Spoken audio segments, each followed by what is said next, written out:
Psalm 70, notice verse number 1. Psalm 70, verse number 1. This psalm is attributed to King David. Psalm 70, verse number 1. David says, make haste, O God, to deliver me. Make haste to help me, O Lord. Woo! Is he going through something? I said, is he going through something? We ain't got to keep reading and know he going through something. Because his cry for help is an urgent cry. It's urgent.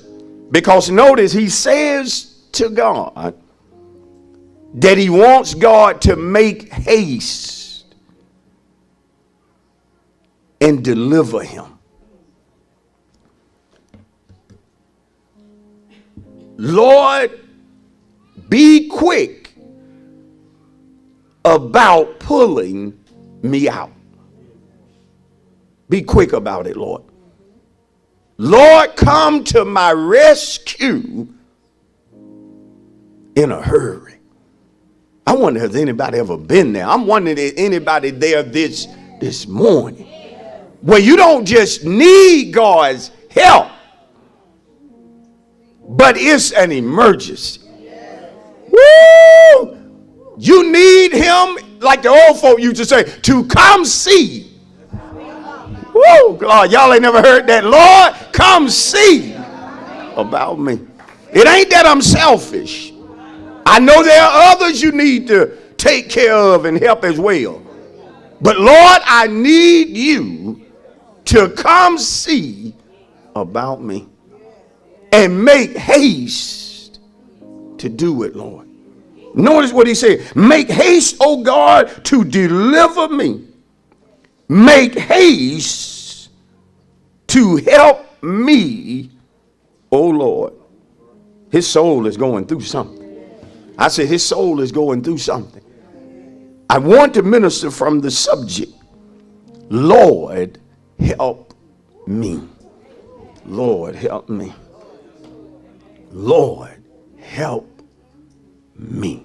I wonder if y'all have been there. We pray for folks. Some of us, we could never be accused of not praying for folk.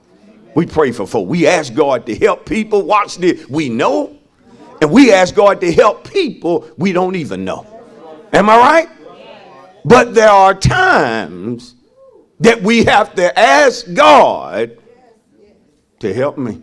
You have to make it personal. Look at your neighbor and say, the subject this morning, Lord, help. Tell somebody the subject this morning. Lord, help me. Shout the subject to one more person. Lord, help me. Now tell your neighbor, this personal this morning. I need the Lord. I need the Lord to help. Come on, let's give him a praise for the subject this morning. I need him to help me. One thing that we all have in common that will never change is that we need help. We need help. We are no good on our own. No, you should already recognize about yourself that there are times, no matter how great you think you are, no matter how smart you are, no matter how strong you are, that you find yourself needing some help. And you know, I'm so happy that I decided years ago to understand that I don't need to be a prideful person, to understand about myself that I need help. Come on. Sometimes the help we need can be simple. Can be simple. It can be simple. We know exactly what needs to be done in reference to a situation. And though it's simple, we still can't do it on our own. Come on. We are limited beings. You know, I have recognized about myself that there were just certain things I couldn't pick up. I couldn't. Come on. I said I couldn't pick it up. I could not pick it up. Listen, and I tried to. But there were some things that were just too heavy for me to pick up by myself. Come on. Now, there were things I tried to pick up, but then there were things I had enough good sense to know that I cannot pick this thing up by myself. I didn't even try. And all I needed to do was ask somebody for some help. Do you mind helping me pick this up? And another person grabbed one end while I grabbed the other end, and we moved the thing where it needed to be. Come on, because I've seen people, and I've probably been guilty myself. Ain't no problem to it. I've been guilty of moving something by myself that was too big for me. And in the process of trying to move it, I tore things up. Come on. I was struggling and may have even dropped the thing that I seen on social media where this guy was trying to move an 80-inch television by himself. Lord have mercy. And what ended up happening was that he barely began to bend the TV the wrong way. And you know, television nowadays ain't made out of much of nothing anyhow. Come on, somebody. They can't withstand a whole lot nowadays. They're beautiful, they're thin, and so forth. But if you mess around and just touch it the wrong way, you liable to crack that thing. Am I right? And he ended up messing up that TV. And all he had to do was ask for some help. Woo, tell your neighbor, pastor teaching already. There are times, watch this, that we need to ask for some help. Get somebody who knows what they're doing to help you. And you're going to simplify a problem. You're going to make a situation better in some cases by just asking for some help. Never think that there are certain things that you can do on your own, because we need some help. One thing about life is that we need each other, and there's nothing wrong with needing somebody else. One thing upset me with folk when they say dumb stuff like, well, I didn't want to ask nobody for help. Why? We all need help. There's never a reason to be ashamed, because you need some help. You need some advice. I need somebody to help me make this decision. I need somebody, I'm preaching, to give me wisdom about what I'm going through. I don't know where I'm at. I'm lost. I need to ask somebody for some direction so I can get to where I need to be. I don't want to be prideful riding around in a circle. I'm preaching hard up here already. There are times we just need help. You say, Pastor, that's so simple. Sometimes getting help is simple. Sometimes getting help is simple. Amen. Now, when it comes to God, what I want us to understand is that we should never look for help from someone or something more so than God.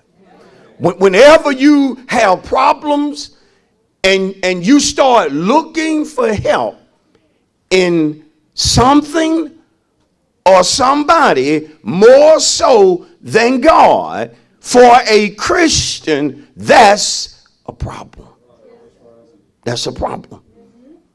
Because out of everybody that we know, nobody can help us like God. Nobody can help you like God. And notice what I say, as a Christian, when we start depending, relying on somebody more than we do God, that's a problem. That's a problem. Even if you start relying upon your own intelligence more so than you do praying, seeking God, and getting in his word, for a Christian, that's a problem. Some of y'all quiet. That's the reason I said it over. That's a problem. Because we don't want to put nothing or nobody before God. Before God. Again, I'm going to say it again. Because nobody can help me like God. Nobody can help me like God. Even if you can help me, I want you to help me because God led me to you. So that I'll always give God the glory for even using you to help me. But if I get it twisted, I start relying on people more than I need to. And man, when you rely upon man in totality, you are setting yourself up for disappointment. I said, when you rely on man in totality, you're setting yourself up, I should say, for a big disappointment. Because there's always, again, going to be something that man can't do. There's always going to be something that man can't do. Even when you look up here at me, that because of how God has blessed me, I can help a lot of y'all do certain things. But if y'all get to pulling on me too much, I'm going to run out. I can start here today saying, look, whoever need help with money, come see me out the church. Now, it just depends who comes first. See, if you come down and you say, Pastor, I need $50. Oh, shoot. I'm finna help you. That don't mean you need to come now. Somebody said, now that confirmation, I need it. But understand what I'm saying. He may be leading you to Brother Rodney.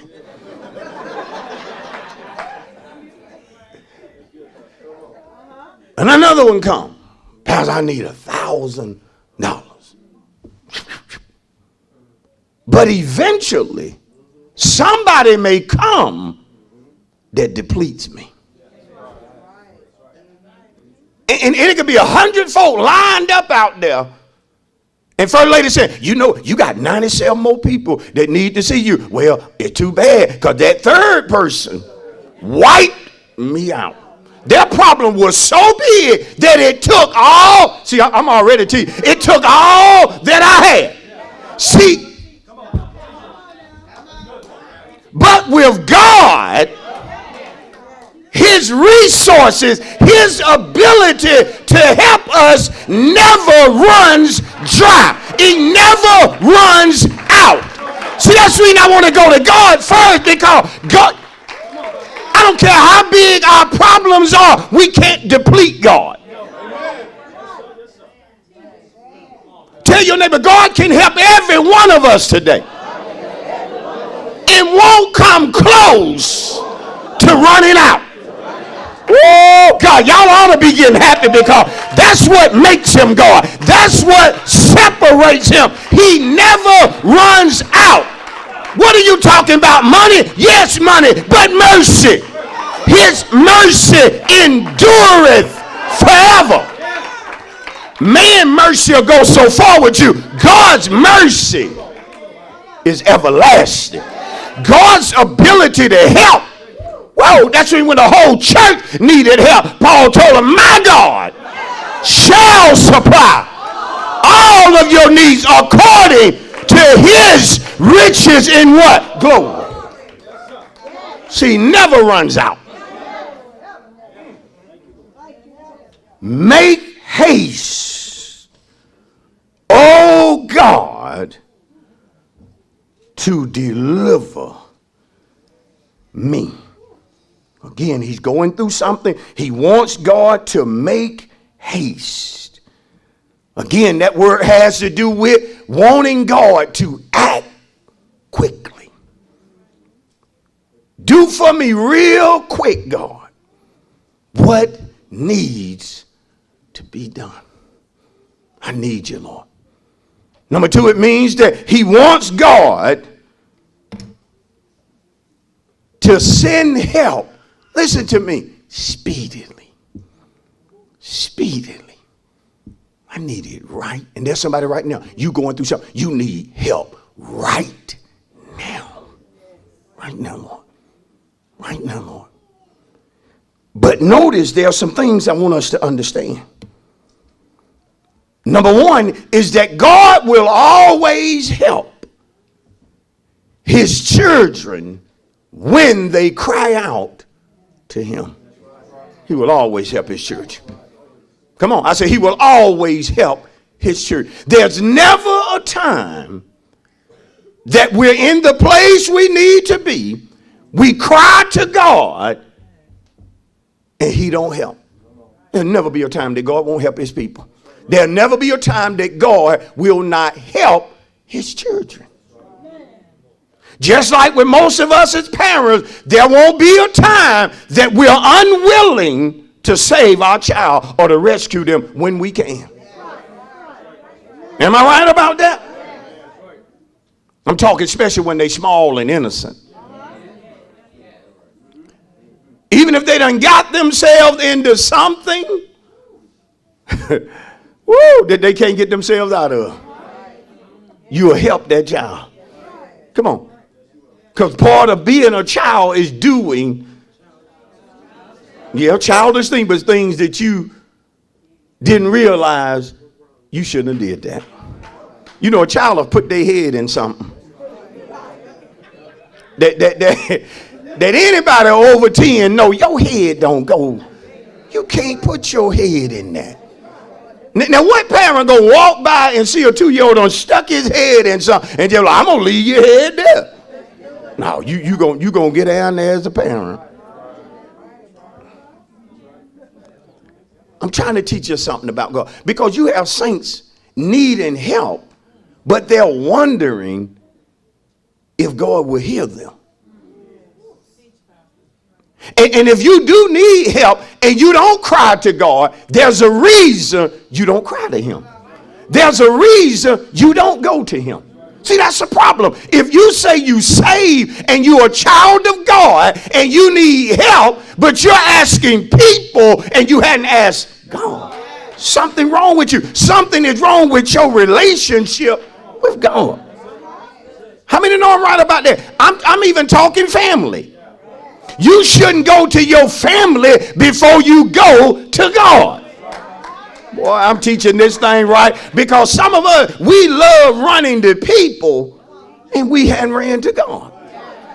You love asking folk and you hadn't asked God.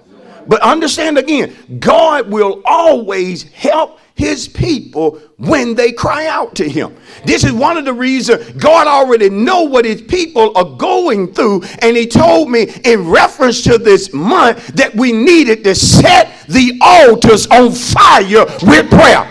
And that's what we're going to do all month doing Bible study. Bring your pillow, bring something. We're going to bow before the Most High. We're going to cry to God for some help.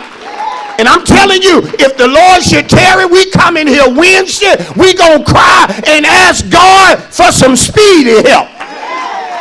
Yes, we are. We gonna cry loud to him.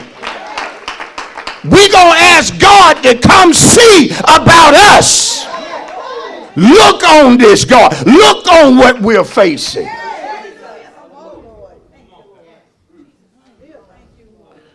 But here is the thing we need to understand in reference to God helping his people. Because some of us, we are product. We say to others, without using words, God will help you. Come on. There are people that look at y'all and they think to themselves, God will help you. They seen how some of us came in God looking a mess. And look how he has helped you over the years. And so when folks look at some of us, they know immediately, God will help you. Why you say that about him? Man, he used to be a drunk. He used to drink all the time. But look at him. Man, God will help you. Why you say that about her? Man, that girl used to go from man to man to... That girl wasn't happy unless she had a man. That girl wasn't happy unless, and now they see you single and happy. Come on. I said they see you single and happy. You ain't got to be posting about doing this, that, and the other with no man. And see, some single folks ain't clapping because they ain't happy. Is there anybody that folk can look at you and know that God will help you? Just by looking at you, they'll know, man, God will. See, when I stand before y'all, I want y'all to see in me, in the life that I live, God will help you out. Woo! Wait. I'm trying to move on. But shout to somebody and tell them, God will help you out. Woo! Wait. I'm talking simple things. God will help you to dress better. Come on, I ain't even got to go to no big store. God will help you to dress better. God will help you get things your eyes see that your money can't reach. But God will help you to stop window shopping all the time. God will help you. He'll solve that problem. You won't always be on the outside looking in talking about, I wish I could go in and get it. God will bring that thing to pass. Am I right? Yes, he will. God will help you. God will help you get a promotion. God will help you go up a ladder that people don't want to see you climb. But he'll help you get up there. He'll show you how to do things. God will show you how to do things that'll double your salary. That will make you more valuable to the company you've been at for 20 years. But he'll give you some wisdom that'll make you more valuable. Be seated. What am I trying to do? I'm trying to get us to the point to where we don't limit God's ability to help us.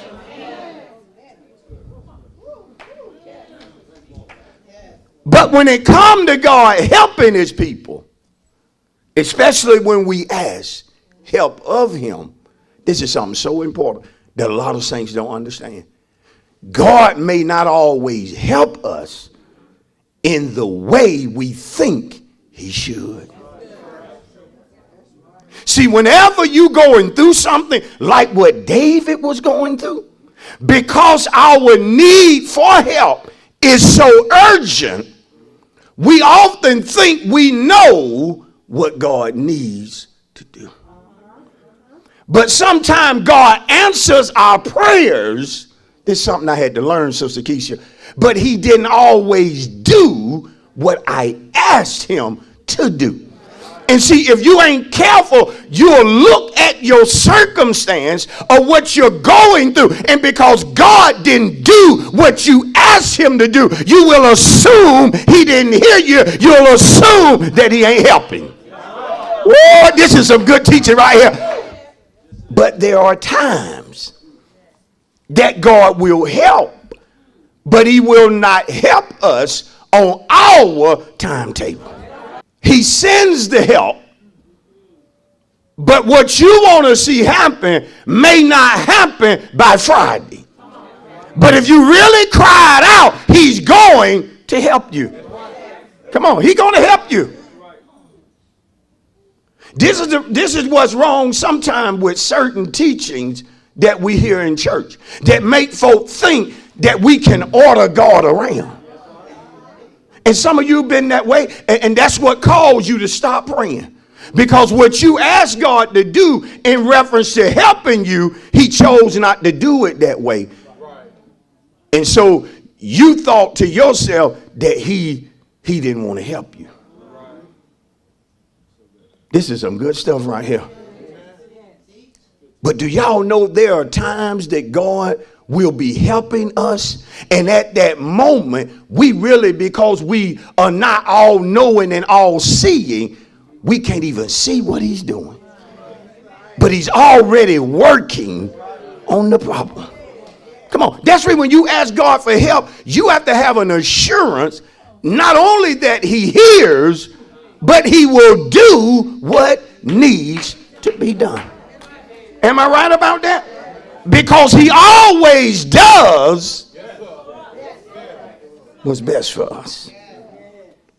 But never let your asking God for help and him not doing what you think should be done say to you that he's not helping you.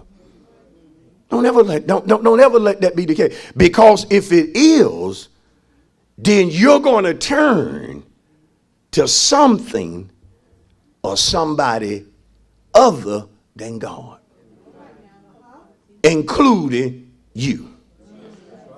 Come on. Because the need for help is so urgent that if a person feel like, well, Pastor, I prayed, but God ain't doing nothing. And if you get that mindset, you're going to get busy doing what you shouldn't do. Because you don't think God heard you.